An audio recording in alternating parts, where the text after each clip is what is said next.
Fala galera, tudo bem? O assunto de hoje por aqui é a grande goleada do Manchester City para cima do Liverpool. São 14 vitórias seguidas do City, somando competições, são 10 vitórias seguidas.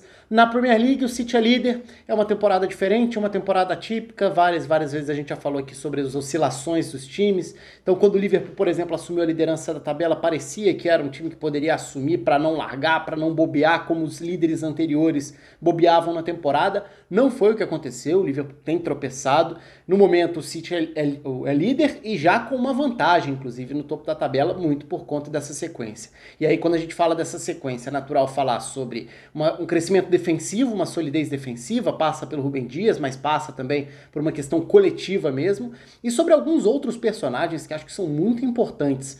Eu destacaria como dois grandes nomes dessa temporada do Manchester City até aqui, caras que foram importantes nesse jogo também, Gundogan e João Cancelo. O João Cancelo, para mim, é um dos jogadores mais interessantes da temporada no campeonato inglês, na Premier League. Ele é um dos jogadores que mostram maior versatilidade para condicionar o jogo de diferentes formas, e nessa partida também um destaque importante para o Phil Foden, nome de peso importante, desequilibrou, decisivo nos lances de gols, inclusive. Claro, foi um jogo que a gente, se quiser falar, a gente pode falar sobre o aspecto tático, vou falar sobre isso, o convite, aliás, está aqui.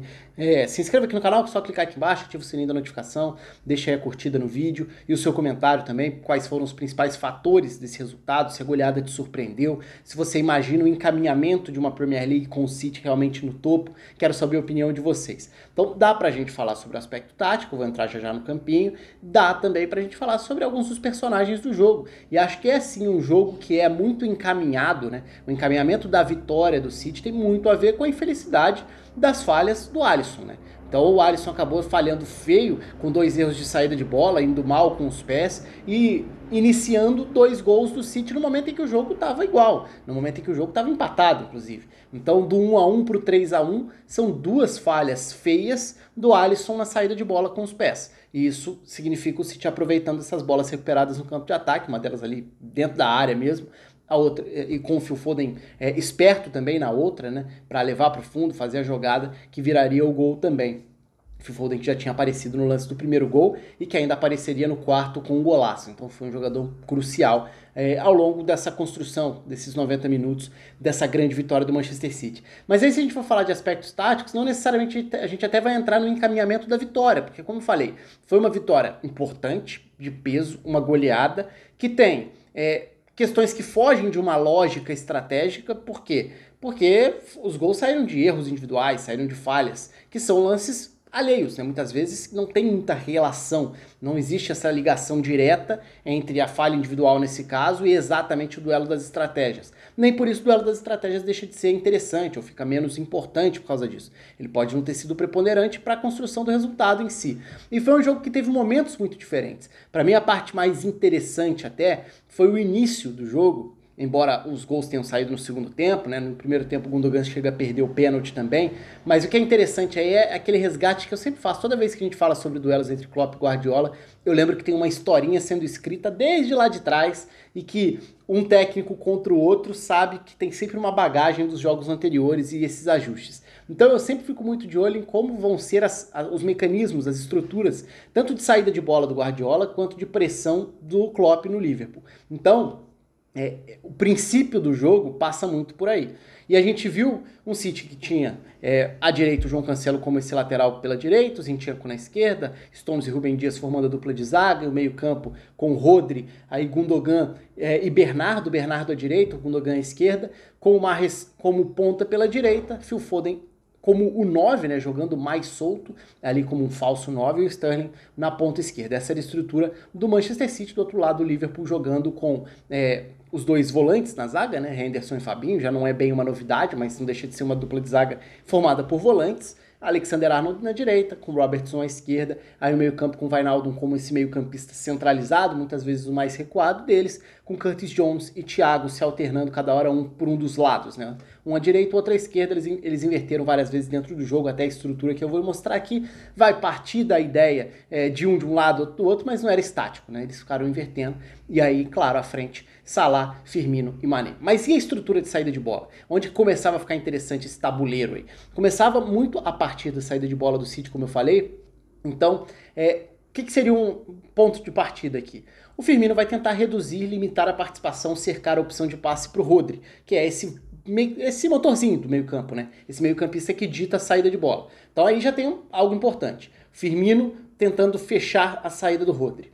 Os pontas tentando fechar de fora para dentro a saída de bola dos zagueiros para os laterais. Então o Salah fazia esse movimento que vinha do espaço do Zinchenko para tentar fechar o Rúben Dias. Do outro lado, em tese, o Mané faria a mesma coisa. Partiria do João Cancelo para tentar cercar a saída de bola, a impedir a opção de passe dos Stones. Só que a coisa já começava a mudar. Por quê? O João Cancelo não era exatamente um lateral. Então ele se comportava como um meio-campista. No momento com a bola, ele trazia da direita para dentro.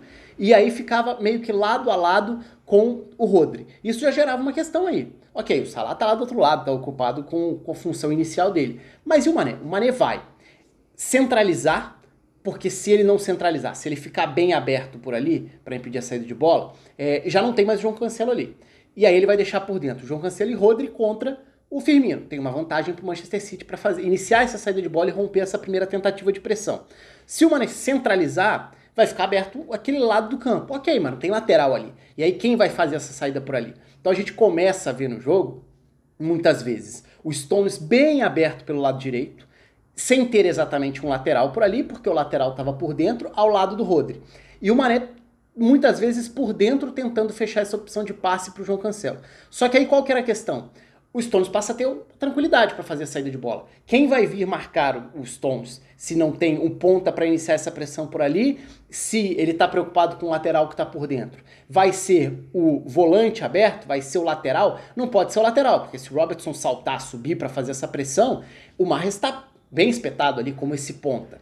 Vai ser o meio-campista? Se o meio-campista tentar subir para fazer essa marcação, vai liberar a gente por dentro. Quem começa a recuar para receber a bola ali, como nesse espaço do lateral pela direita, de um volante pela direita, é o Bernardo. Então muitas vezes o Bernardo passa a recuar para receber quase ali na área de um lateral pela direita. E isso atrai, muitas vezes, o meio-campista pela esquerda da equipe do Liverpool. Então, ora o Thiago, ora o Curtis Jones. Um deles começa a fazer esse movimento e assim o City consegue tirar jogadores da faixa central do Liverpool. Isso não gerou tantos avanços como poderia, mas a ideia aí era justamente iniciar tendo vantagem por dentro com esse posicionamento diferente do João Cancelo, dando a João Cancelo e Rodri uma vantagem para iniciarem a saída de bola, muitas vezes com o Bernardo ajudando, e aí eventualmente tendo a chance de acelerar com o Gundogan, uma faixa mais avançada, com o Sterling lá na outra ponta pronto para entrar em diagonal, com o Phil Foden podendo ser esse meia, esse falso 9, né, que era o jogador mais avançado por dentro, embora não ficasse como um 9, até porque não é um jogador dessa função. Então aí estava um aspecto interessante, tático, para observar. Foi um jogo em que o City começa conseguindo fazer essa saída de bola, aí depois o Liverpool consegue ter um período de muita vantagem na posse de bola, mas aí entra um outro aspecto importante, um City mais capaz de proteger a própria área. E aí tá um aspecto que chama atenção também, né? O City, que em outros momentos teve uma defesa vulnerável, parece no momento conseguir acreditar mais que consegue se defender, mesmo que não seja saindo para pressionar tão mais alto. Existe até a estatística que está cada vez mais